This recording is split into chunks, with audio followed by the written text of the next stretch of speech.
Assalamualaikum warahmatullahi wabarakatuh. Perkenalkan, saya Lilin Eka Trisnio dengan NIM akhir 406 dari kelas 2023U. Pada kesempatan kali ini, saya akan menjelaskan salah satu materi perkuliahan Hukum Administrasi Negara, yaitu materi terkait sumber hukum. Sumber hukum dapat dikatakan sebagai asalnya hukum. Jadi, sumber hukum itu merupakan segala sesuatu yang dapat menimbulkan aturan hukum. Menurut Pusat Pranawijaya, perkataan hukum dibagi menjadi dua pengertian. Yang pertama, sumber hukum sebagai penyebab adanya hukum, dan penyebab adanya hukum adalah keyakinan hukum dari orang-orang yang melakukan tugas menentukan apa yang seharusnya menjadi hukum suatu negara atau bisa disebut background.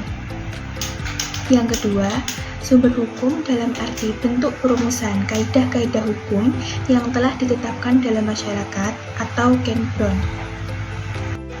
Sumber hukum memiliki peranan yang sangat penting karena sumber hukum berfungsi sebagai yang pertama, untuk melindungi hak dan kewajiban individu maupun kelompok. Yang kedua, memberikan kepastian hukum. Yang ketiga, menyelesaikan sengketa dan konflik yang terjadi di masyarakat. Dan yang keempat, untuk menjaga stabilitas dan ketertiban di dalam masyarakat. Sumber hukum itu dibagi menjadi dua bagian, yaitu hukum material dan hukum formil. Sumber hukum material itu merupakan sumber hukum yang dapat dilihat dari isinya, sedangkan sumber hukum formil merupakan sumber hukum yang dapat dilihat dari cara pembentukan hukum itu sendiri. Dalam sumber hukum material, artinya dasar berlakunya hukum atau prinsip-prinsip yang menentukan isi ketentuan hukum. Sumber hukum material lebih menekankan pada aspek isi. Sumber hukum material lebih mengacu pada persoalan apakah yang menjadi dasar kekuatan mengikatnya sebuah hukum. Bisa jadi hukum perdata, hukum pidana, hukum internasional, dan lain-lain. Prinsip dan ketentuan hukum ini sama-sama mengatur perilaku seseorang dalam masyarakat. Di Indonesia, sumber hukum material yaitu Pancasila sebagaimana yang tertulis dalam pembukaan UUD 1945. Hal ini berarti bahwa setiap peraturan hukum yang dibentuk isinya harus sesuai dan bersumber dari Pancasila, tidak boleh bertentangan dengan isi dari Pancasila tersebut. Adapun faktor-faktor yang mempengaruhi isi dari sumber hukum material ada tiga, yaitu faktor historis, sosiologis, dan juga filosofis.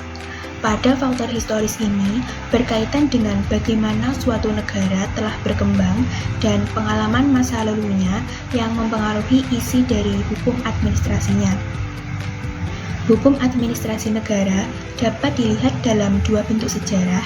Yang pertama yaitu undang-undang dan sistem hukum tertulis yang berlaku pada masa lalu di suatu tempat, dan juga dokumen-dokumen, surat-surat, dan informasi lain dari masa lalu.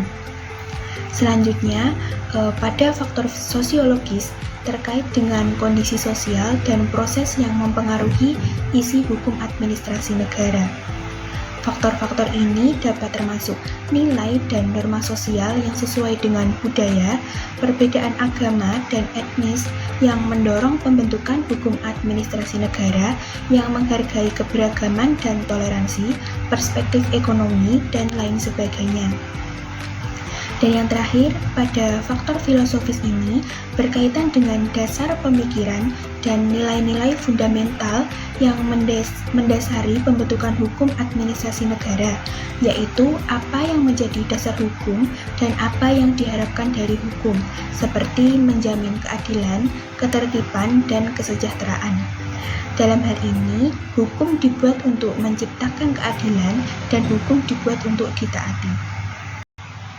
Yang selanjutnya yaitu sumber hukum formil yang merupakan suatu tempat di mana suatu peraturan memperoleh kekuatan hukum.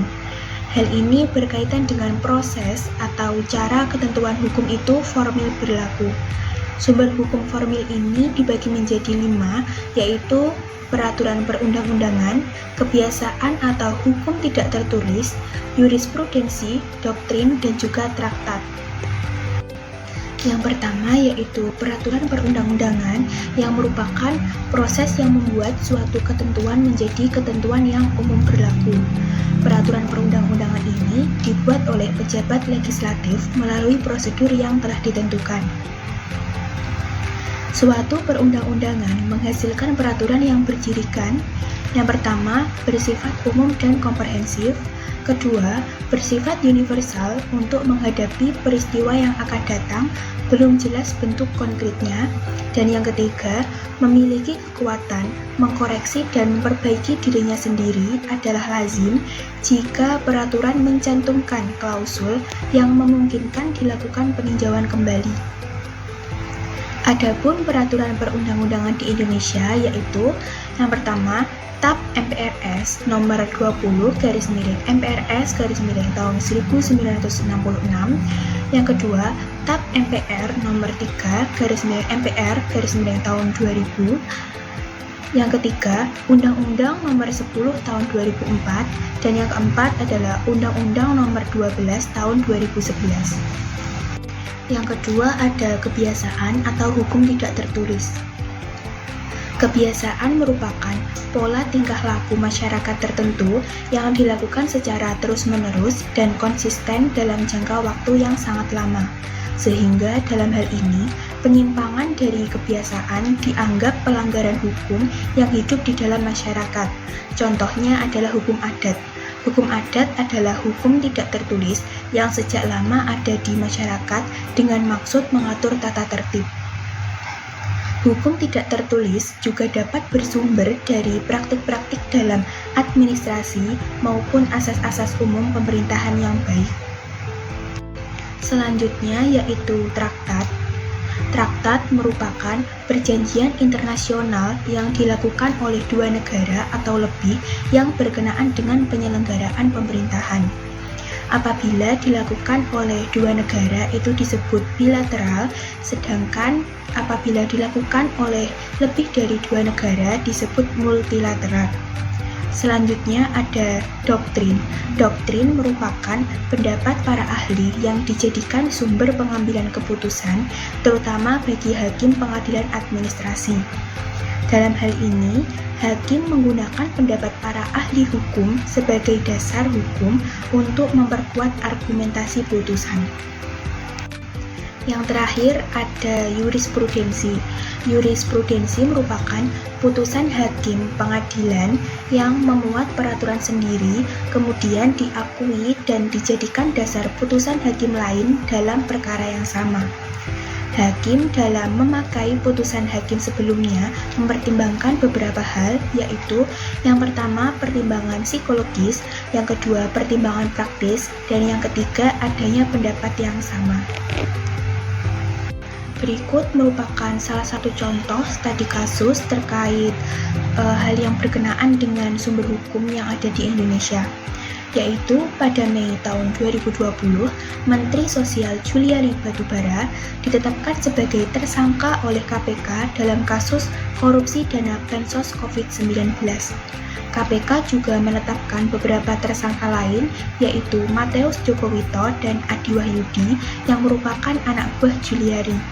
KPK mendakwa Juliari Batubara atas pasal suap dan gratifikasi dalam kasus pengadaan paket sembako Bansos COVID-19. Dalam hal ini, sumber hukum yang digunakan dalam kasus tindak pidana korupsi adalah Pasal 12 huruf A Undang-Undang Republik Indonesia Nomor 31 Tahun 1999 tentang pemberantasan tindak pidana korupsi sebagaimana diubah dalam Undang-Undang Republik Indonesia Nomor 20 Tahun 2001.